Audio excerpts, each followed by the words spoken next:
So here we are in the British Virgin Islands, and we've been here for almost a week. We've been reliving a lot of memories because we were married here 8 years ago while on a sailing charter. And who better to help us relive those memories but our good friends Charla and Brent, who actually married us. They've been here on their own anniversary charter vacation, and we've been doing our best to keep up.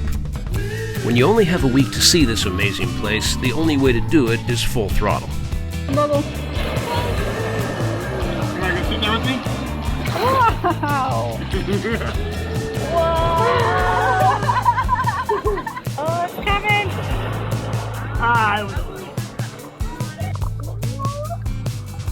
Taking our 5-year-old to Willie T's. Parents of the Year award. It's early before all the nakedness happens. The floating Willie T bar and restaurant in the Bight at Norman Island is a party institution in the BVI, but not as much at about 5:30 p.m. The original Willie T's was lost in Irma, but the new one definitely retains its charm. And based on the ruckus coming across the anchorage late at night, definitely its personality as well. Alas, it was finally time to say goodbye to our friends, and we set our sights on revisiting the place where it all started for Lauren and I, even if we had to trespass to do it. Hi. Oh, you smell good. Took a shower. Yeah, jealous. Ever wish you could escape normal life and experience more of the world? So meet me on that island. Well, we did just that. We sold everything we owned on dry land and sailed away. Promise me that we'll sail away. Now we are roaming the planet in search of new adventures and sharing it with you every week. Just promise me that we'll sail away. So hit subscribe and escape normal with us. And I'll be yours forevermore. Come on, it's just that little button down there. That's it.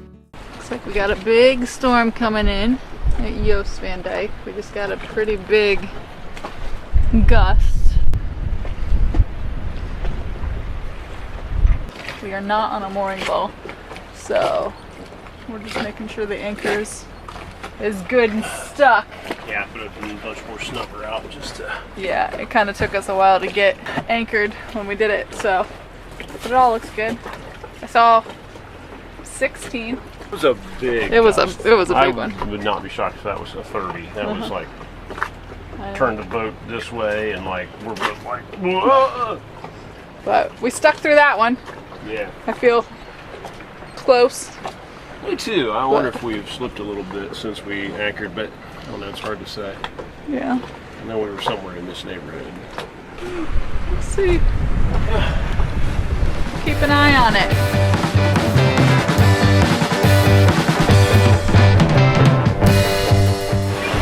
We left Joost Van Dyke. We are basically going into the middle of a thunderstorm. We knew it was going to thunderstorm. We were hoping we could make it before it happened, and unfortunately, that has not happened. Yeah. Cheek's doing surprisingly well. That island just disappeared, so. Why travel in this? Well, we thought we had a gap in the weather. And we were tired of sitting around in the rain. And we were really eager to revisit our island, whatever might have become of it. You know, this is never fun. I never want to be moving during a thunderstorm. And then this is a little bit even more nerve-wracking because we're kind of going through the cut. There's just a lot more that can happen when there's land around that you could potentially get into. Hopefully it's just a squall. Don't worry, boss. It's just a little squall. They come on you fast, and they leave you fast.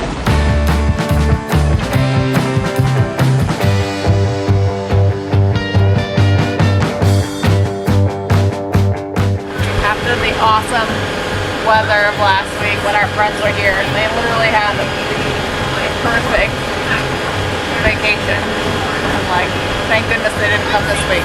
Feel bad for everybody who's on vacation this week and chartering a boat, because this is not the ideal fun weather for being in a boat. I don't like it. Nobody likes it. And if we had spent a lot of money to be here during this week in this weather, not be happy. See? Are you getting wet? Do you want to come down? Come on. Go ahead. Cuddle with Rivers.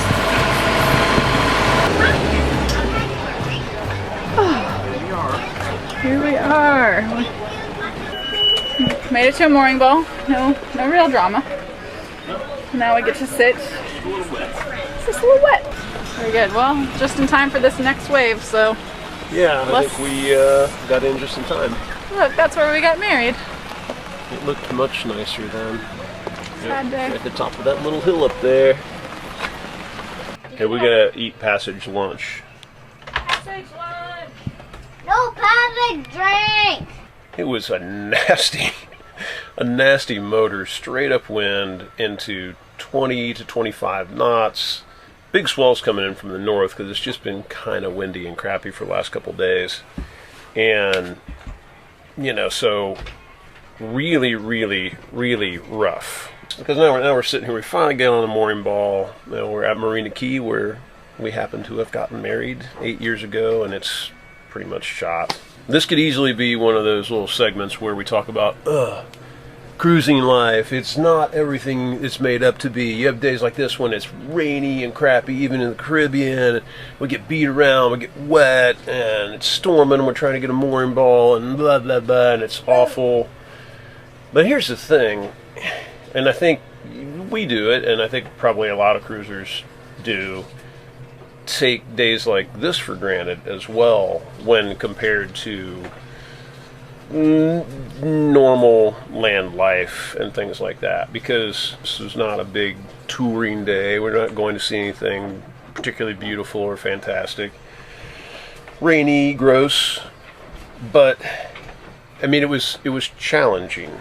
We had adrenaline going. You're always just like there's a little bit of fear there because you know certain things could go wrong, and there's waves crashing on the cliffs, and we come in and it's raining, like we can't see well, we got boats coming in different directions, and then we come into a mooring field we've never been in, and Lauren's got to catch it while I'm trying to steer into kind of a lot of wind, and it's drizzling, and all went fine. But it was a challenge, you know? It's something that Lauren and I got to tackle together. We got our sense of comfort unbalanced for the day. And while I can't say it was an enjoyable passage, those are valuable things. And those are things that, you know, a lot of people don't get on a regular basis, where you're kind of put in an uncomfortable situation where you have to navigate your way through it, so to speak, and take care of your boat and your house and your family and make sure everything works right and you get to where you're going safely. And yeah, you're a little uncomfortable, it's rocky, it's a little crazy, but both of us together were able to conquer this little challenge of a day just on a normal day. And that's part of cruising that I think kind of gets left out of the talks as far as a valuable thing, because in normal life you don't get challenged in that way on a regular basis.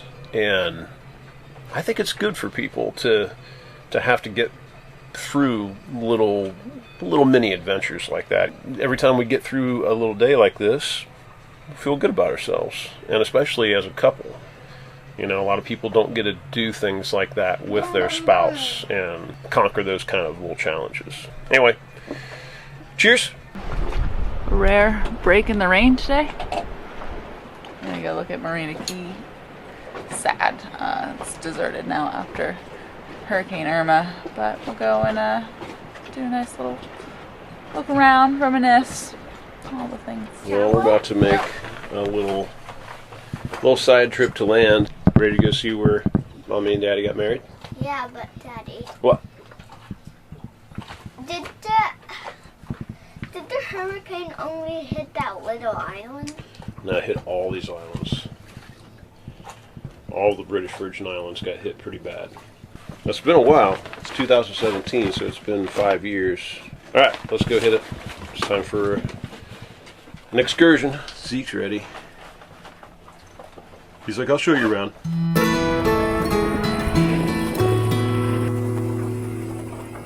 This was the point in our BVI visit that we most looked forward to and most dreaded. We'd heard Marina Cay had been pretty much destroyed in Hurricane Irma. And even though we knew that was going to be tough to see after all the amazing memories we'd made here, we knew we still had to see it.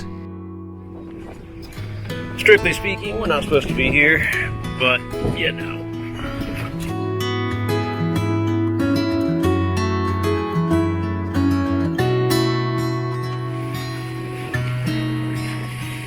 We weren't clear about it before.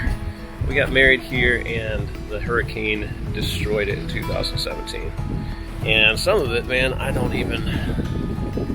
doesn't even look recognizable because parts are missing.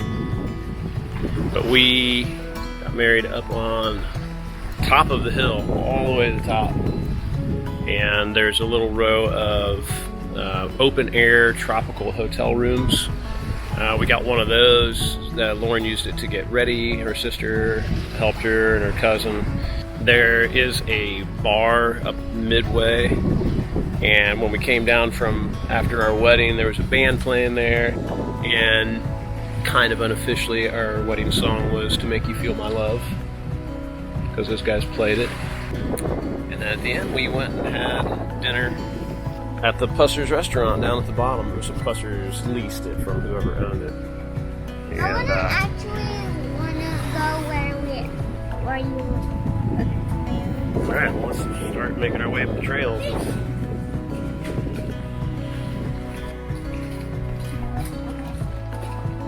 What was this? Do you remember? That looks like a big thing. Looks like another bar almost. Destroyed.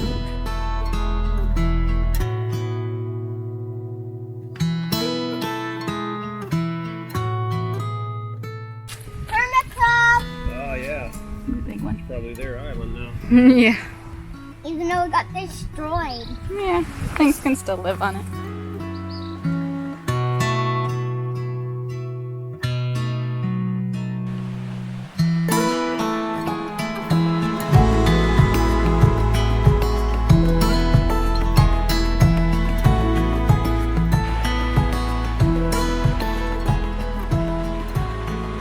It's the restaurant.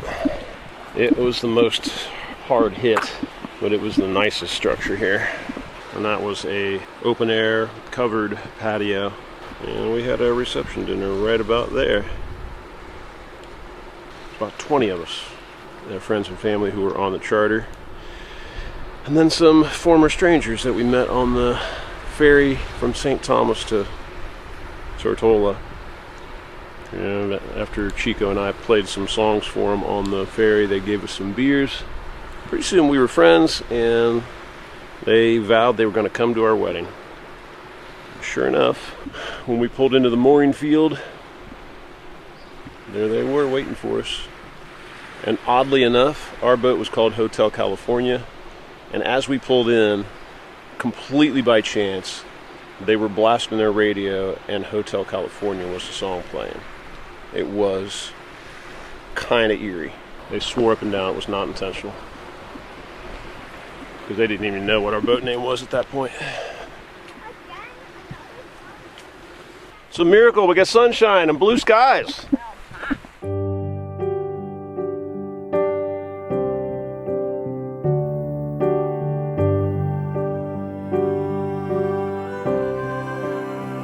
This was the bar.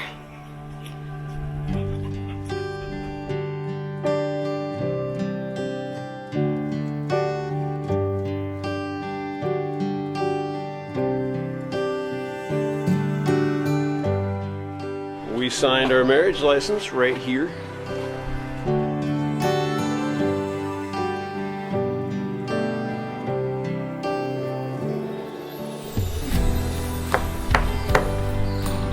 And our new friends bought a massive round of painkillers.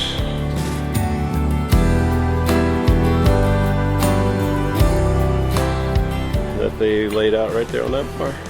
Like an acoustic duo playing in the corner over here. And they were very good. And that was our wedding dance. It all kind of worked out insanely well. This was a free spot to get married. They didn't have any formal way for us to like reserve it. There was nothing in writing. All the way up to the time where we showed up, we kept thinking, oh man, we're gonna get there and somebody else is gonna be using the spot, or they're not gonna remember what we're talking about because it's just like one person or something. And we got here and they're like, oh yeah, you're the ones getting married. I'm like, yeah, go ahead. And we just like did what we had to do. It was pretty awesome.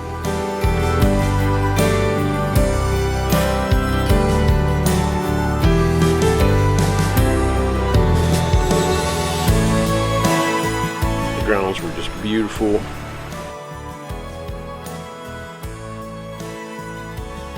And they're still pretty beautiful. You can see they're just kind of grown up a little bit.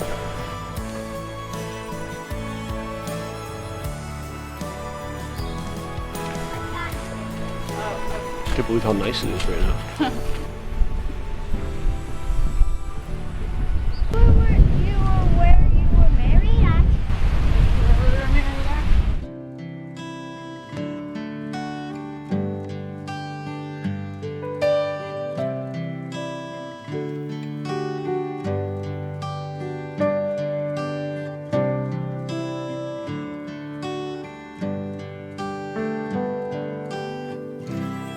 Our spot. I'd marry you all over again.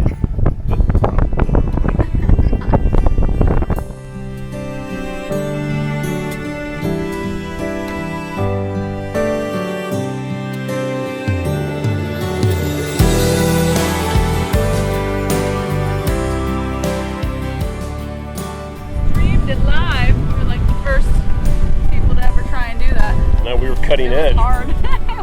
It was hard, nobody could hear what we were saying, but we did it. Yeah. We managed to stream it. We had an iPad shooting the whole thing, and people back home were able to see it. They just couldn't hear it very well. That was the only downside. We had no like extra mic or anything. It was just literally the iPad microphone. Back in the olden times, God, now it'd be like hi-fi.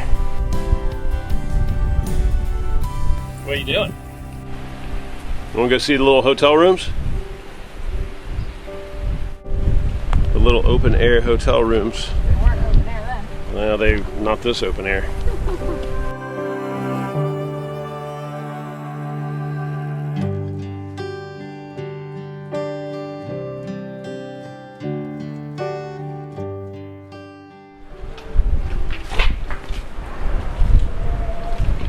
It was really charming. It looks obviously awful now, but it's hard to even picture how nice it was. It was really cute. It wasn't like fancy or luxurious exactly, but obviously all the stuff's been ripped out of it. It certainly had a very Caribbean feel to it.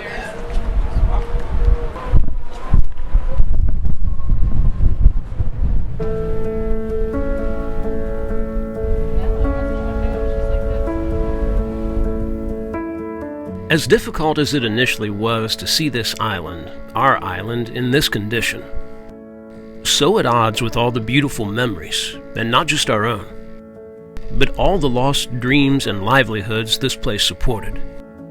Eventually, we overcame the sadness of it all, and it became about reminiscing and showing this place to our son. In our fondest memories, she's still alive and well, and one of the coolest places on Earth. Alright, we gotta get down and take a look at the restaurant. Well, one more stop. We gotta go to the restaurant. I think we gotta go this way. Ah, it was so pretty. Oh, really pretty. It is pretty, yeah. I said that a couple times now already. It's just wild and overgrown, but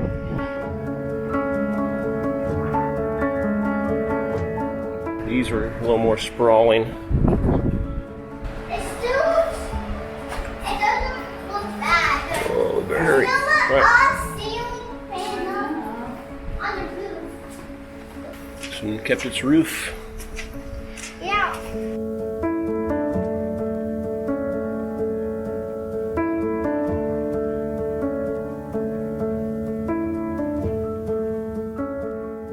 Obviously, this got hit hardest of everything. This was the actual restaurant.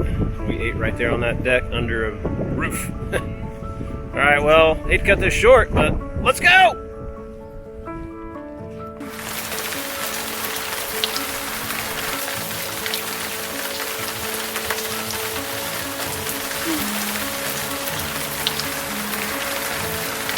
Line up some investors, a business plan. Do you want to be part of something special in the Caribbean, in the British Virgin Islands?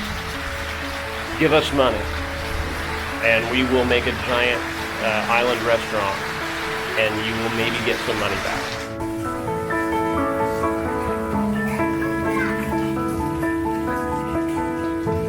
It's basically free mooring balls for cruisers and mostly the charter companies right now. All right, I think this is our shot. Lauren and Rivers found our mementos. And I'm gonna take these back for my rock collection. All of this? Okay. All of these. We're gonna do something with those. We'll make some kind of little cool thing. Like box or something. And that is a unopened bottle of Gordon's gin that was just sitting up here. Obviously, it was underwater for a long time. There are things growing inside it. So we'll leave it for the next people to marvel at. Seriously though, what a pretty setting where those 4 rooms are. So cool. Well, it was cool. Still cool to us. We can only hope there's still a bright future for Marina Cay. It was a long, hard road to recovery for all of the British Virgin Islands. And this little corner still obviously hasn't quite made it. But her potential is still peeking out from underneath all the rubble. We can only hope that someday someone will bring her back to her former glory. And when they do, we'll be among the first patrons.